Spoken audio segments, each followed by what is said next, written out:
बिस्मिल्लाहिर्रहमानिर्रहीम। अस्सलाम वालेकुम फ्रेंड्स, कैसे हैं आप लोग? ठीक हैं। तो स्कोप ऑफ साइकोलॉजी में हम दोबारा से इस हेडिंग को डिस्कस करेंगे, क्योंकि कुछ पॉइंट थे ऐसे जो कि मैंने कल उस वीडियो में आपको डिस्कस नहीं किए होंगे और जो है आपको सही से क्लियर नहीं हुआ होगा। ये बात हैरान कुन है कि ये बात बहुत हैरानी की नहीं है कि जब लोगों के दिमाग को नुकसान पहुंचता है तो इनका रवैया मुतासर होता है। लेकिन ये दिलचस्प बात है कि दिमाग के मखसूस हिस्सों को पहचानने वाला नुकसान किसी शख्स के रवैये या एक खास तौर तरीके से तब्दील कर सकता है, लेकिन दूसरे तरीकों से नहीं। दिमाग के दाएं जानिब को नुकसान पहुंचने वाले लोग चेहरे पहचानने की सलाहियत खो देते हैं, जैसे कि प्रोसोपेग्नोसिया कहते हैं, यानी जिसे प्रोसोपेग्नोसिया यहाँ लिखा हुआ है वर्ड, जिसे प्रोसोपेग्नोसिया कहते हैं। इसकी एक मशहूर मिसाल बरतानवी न्यूरोलॉजिस्ट ओलिवर सैक्स, जो कि एक वर्ड यहाँ लिखा हुआ है, एक साइंटिस्ट का नाम है ओलिवर सैक्स, ने अपनी किताब दी मेन पोस्टिक वाज यानी एक बुक है the man who mistook his wife for head in 1985 में बयान किए। एक और मामले में सॉरी एक और मामले में प्रोसोपेग्नोसिया से मुतासिर एक शख्स ने वेटर से शिकायत की कि इसे घूर रहा है कोई इसे घूर रहा है अब कोई इसे घूर रहा है। लेकिन जब उसने इसे बताया गया कि वो आईने में खुद को देख रहा है, तो हैरान रह गई। देखो कितनी फनी बात है, कितनी मज़ाहिया बात है कि वो एक आदमी बैठा होगा कोई रेस्टोरेंट में, सामने आईना रखा होगा, तो वो खुद को देख के जो है वो घबरा नहीं है, वो खुद को पहचान नहीं पा रहा है कि वो मैं ही हूँ। तो ऐसी कंडीशन अक्सर हो जाती है। आपने एक डायलॉग सुना होगा, एक मूवी थी आशिकी 2, उसमें एक डायलॉग था कि मैं खुद को भूल सकता हूँ, तुमको नहीं भूल सकता। यानी कि अगर खुद को भूल गया तो फिर वो यही हरकत करेगा जो यहाँ पर इस आदमी की है।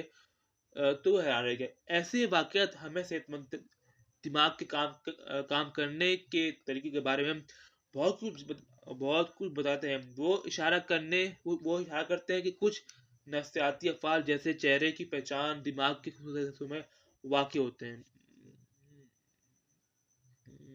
अहम निकात: दिमाग का नुकसान मुख्तलिफ तरीकों से लोगों को मुतासिर कर सकता है। ये नुकसान हमेशा इन तमाम सलाहियतों को मुतासिर नहीं करता।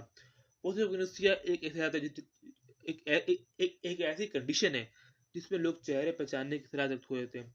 ये मामला हमें दिमाग के मुख्तलिफ हिस्सों के काम को समझने में मदद करते हैं। मुझे उम्मीद है कि आपके लिए मददगार साबित होगी। अगर आप कोई और चाहे तो मेरे से बगैर आप कमेंट कर सकते हैं। उसके बाद अगली हेडिंग की तरफ हम जा रहे हैं, attributing terrors to people.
Sorry, मैं आपको इस बारे में इसमें जो सिचुएशन बयान की है, तो मैं इसको ना इस सिचुएशन को मैं आपको एक अलग तरीके से समझाता हूँ कि इसमें क्या बात जो है वो कही जा रही है।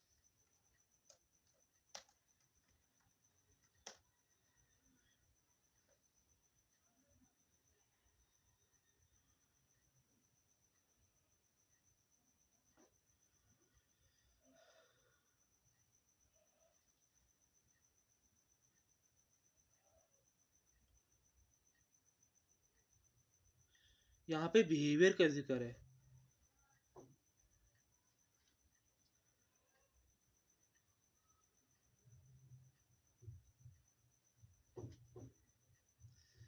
तो सॉरी टू से, मैं इस हेडिंग को अभी समझा नहीं सकता। मैं इस हेडिंग को इंशाल्लाह जो है वो अगली वीडियो में बताऊंगा। आइए हम थर्ड हेडिंग की तरफ चलते हैं, चाइल्डहुड एमनीसिया के बारे में। जी बंद है।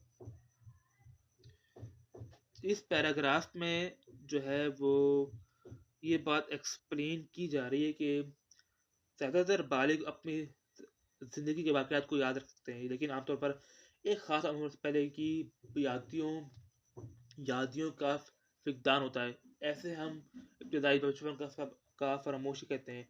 मिसाल के तौर पर बहुत कम है जो लोग अपनी पैदाइश के दिन या पहले साल के वाक़यात को वाज़ेह तौर पे बयान करते हैं। अगरचे पैदाइश के बाद 3 साल तक का अरसा तजुर्बात से भरपूर होता है। जैसे कि एक बेबस नौज़ायद बच्चे से रेंगने बोलने वाले बच्चे और फिर चलने और बाएं और बातें करने वाले बच्चे में तरक्की करना, लेकिन ये यादों में कम ही रह जाते हैं।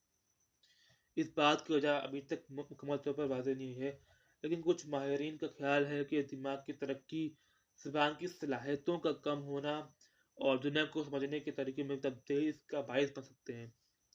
ये बात हैरानकुन है क्योंकि बचपन के इब्तदाई 3 साल बहुत अहम होते हैं और इस दौरान सीखे गए इसबाक और तजुर्बात हमारे शख्सियत और मुस्तक़बिल की ज़िंदगी को तय करते हैं। अगरचे हम अपनी यादों को वाज़ेह तरीक़ों पर लेकिन ये नाखुद ये नाखुद तौर पर हमारे रवैये और पर कर सकते हैं।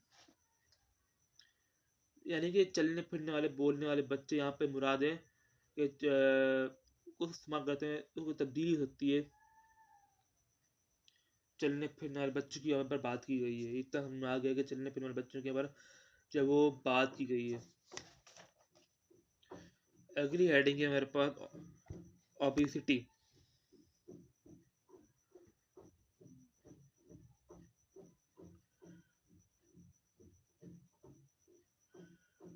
ओबेसिटी इस पैराग्राफ में 3 पैराग्राफ हैं। पहले में बात कही है कि जो ओबेसिटी कितनी बढ़ रही है, ओबेसिटी को डिस्कस किया गया है उस कितनी हद तक बढ़ चुकी है यूके और यूएसए में। और पहले पैराग्राफ में डिप्रेशन का कॉन्सेप्ट मेंशन किया गया है, लेकिन इसके अंदर इंटरप्रिटेशन नहीं की गई है। उसमें ईटिंग प्रोसेस को वो प्रमोट नहीं किया गया है। इसका इस पहले पैराग्राफ ताल्लुक है ओबेसिटी यानी कि हेल्थ, जैसे कि डायबिटीज़, हार्ट डिजीज़ वगैरह। तो ये दिल की बीमारियाँ और डायबिटीज़ वगैरह, उसमें हम ये रिस्क नहीं ले सकते, तो ये चीज़ बात की गई है। अक्सर यूके में यूएसए में जो है वो हमें हमें ओबेसिटी पेशेंट्स मिलते हैं क्योंकि दिल की बीमारियाँ, फला बीमारियों में मुब्तला होते हैं। तो अगर आप पे बात की गई है, जो सेकंड पैराग्राफ है उसमें बात की गई है, उसमें जो है वो डेप्रिवेशन का कॉन्सेप्ट यानी कि लैक ऑफ रिसोर्सेज, यानी कि रिसोर्सेज का कम हो जाना। उसके अंदर और सेकंड पैराग्राफ में जो हिप्पोकैम्पस को मेंशन किया गया, यानी कि जो दिमाग का हिस्सा है जो कि आपकी मेमोरी फॉर्मेशन में आपकी हेल्प करता है। और फिर उसमें चाइल्डहुड एमनीसिया का जिक्र किया गया जो कि आपकी हिप्पोकैम्पस से जिसका ताल्लुक है। यानी कि जब हिप्पोकैम्पस हमारे जब होता है ना होता है डेवलप होता है, उसको यहाँ पे डिस्कस किया गया है, क्योंकि उससे ताल्लुक उसका लिंक जोड़ा गया है। तीसरे पैराग्राफ में जो है वो कंपेयर किया गया है ओबेसिटी रेट को मुख्तलिफ कंट्री में, यानी जापान वगैरह में कितना ऑब्वियसली जो रेट बढ़ रहा है, कितना कम है, वो सब डिस्कस किया है। इसमें हेल्थ रिस्क यानी कि जान नुकसान हो सकता है, ऑब्वियसली ये सब इसमें डिस्कस किया गया है। इसमें साइकोलॉजिकल जिसमें फूड डिप्रेशन है, लेकिन ये हेल्थ इसमें नहीं दिखाया गया, जो कि मैं कोविड को मैच कर सके। तो फोर्थ पैराग्राफ में हाइपोथेटिकल जो कि अच्छा ठीक है, तो आज तक ये इतना काफ़ी है। जो हेडिंग बच गई वो इंशाल्लाह मैं इंशाल्लाह ताला मैं अगली उसमें जो है वो अगली वीडियो में एक्सप्लेन करूँगा। Thanks for watching.